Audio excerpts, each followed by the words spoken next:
Hello and welcome to the daily newscast within the United Countries special by First Ukraine. You can find us at the frequencies available at our website firstya.com. Yulia Reshitko is working for you in the studio. Thank you for joining us. Ukrainian Parliament Verkhovna Rada has recognized Russia as a state aggressor. Ukraine turned to international partners to adopt this decision. According to the Parliament statement, they called partners to, quote, recognize so-called Donetsk and Luhansk People's Republic as terrorist organizations, end quote. Today, MPs gathered for an extraordinary session. In particular, they decided to restore senior military and police ranks in their positions in case it's needed. Victoria Plastun will tell us more in her story. The unscheduled session of Ukrainian Parliament began with a moment of silence. Deputy honored the victims of Holocaust and all dead people on the east of Ukraine. I want to begin our session with honoring the memory of innocently killed people. Representatives of coalition faction from the Tribune encouraged Parliament to adopt the application towards organizations about recognition of Russia as aggressor state. Decision is made. Ukrainian Parliament claimed to the world that there is a military aggression, which disproves all speculations that there is a civil war in Ukraine or separatist moods, or it is just the internal affairs of Ukraine. This recognition gives us the opportunity to ask for military equipment and to conduct a line of steps which are necessary for strengthening the defense of our country. Opposition did not vote for recognition of Russia as aggressor. We think that everyone should act according to his full powers, and full powers of Ukrainian president is to define who is military aggressor on Ukrainian territory today. Parliament changed the law about lustration. It was supported by 241 MPs. Now it is necessary for defense power for the state. Officials from Ministry of Defense, Ministry of Internal Affairs and General Prosecutor's Office can return to their positions. The corresponding applications are sent to President by the head of these institutions. Recommendations is given not just by Minister of Defense, but the recommendation of corresponding parliamentary committee. And President makes the final decision, which leads the procedure not to become corruptional. They will be renewed on their positions from which they were fired. I do not believe none of the generals. They are betrayers.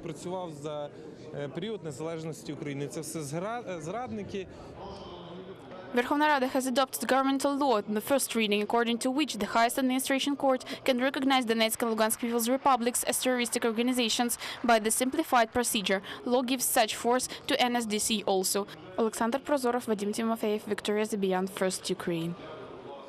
European Union leaders call for new sanctions against Russia. It was reported in their joint statement for the EU ministers for foreign affairs who will gather for meeting on Thursday. According to European leaders, killing civilians during Mariupol shelling indicates, quote, the long-term and strengthening support of separatists by Russia, end quote. Previously, it was reported that Russia shouldn't anticipate new sanctions till EU summit in February. European leaders didn't specify which limitations they are ready to apply against Kremlin now. Leaders in their statements were very clear. They want them to consider any appropriate action, including when it comes to further restrictive measures. You know, there is a substantial package of measures already in place. The preparations for the Foreign Affairs Council, the Extraordinary Foreign Affairs Council, are currently ongoing. But we will have to obviously wait for the decision of the ministers. The US government will provide $2 billion loan guarantees to Ukraine. Such declaration was signed in Kyiv by Ministers of Finance Natalia Yareska and Jacob Joseph Liu. According to Ms. Yareska, Ukrainian government will direct received money to reforms. $1 billion will be given in first semester. The rest will be obtained if reforms are successful. The USA government provides loan guarantees Ukraine in the amount of $2 billion. This will allow Ukraine to implement reforms which already started more actively and to attract financial support for more favorable conditions for Ukraine. Ukraine's government has taken critical steps to tackle corruption, improve the business climate, strengthen governance and competition, repair the financial sector, and eliminate wasteful spending and energy subsidies while protecting the most vulnerable. 4 commanders of the special unit called Berkut were accused of beating students on Maidan Square in the 30th of November last year. It was reported by the Attorney General Vitaly Yarema. Pechersk Regional Court made a decision to put them under house arrest wearing an electronic bracelet.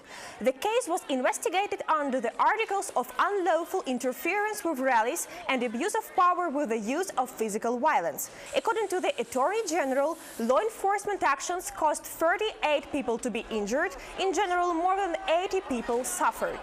Vitaly Yarema has also stressed that suspected Berkut commanders hold high positions in special departments of public security of the main office of the Ministry of Internal Affairs in Kyiv. Security Service of Ukraine has also detained 3 Kharkiv inhabitants preparing for provocations against Ukrainian army. Diversion was planned along with terrorists from Donetsk People's Republic. According to the SSU, these people should have committed crimes against civilians in Donetsk region, having changed for Ukrainian army clothes. The uniform and weapons were already prepared in Kurakhove city in Donetsk region. Criminals had to rob a local entrepreneur and kill his family. According to the SSU, this fact should become a hot topic of the next customized news story on Russian TV.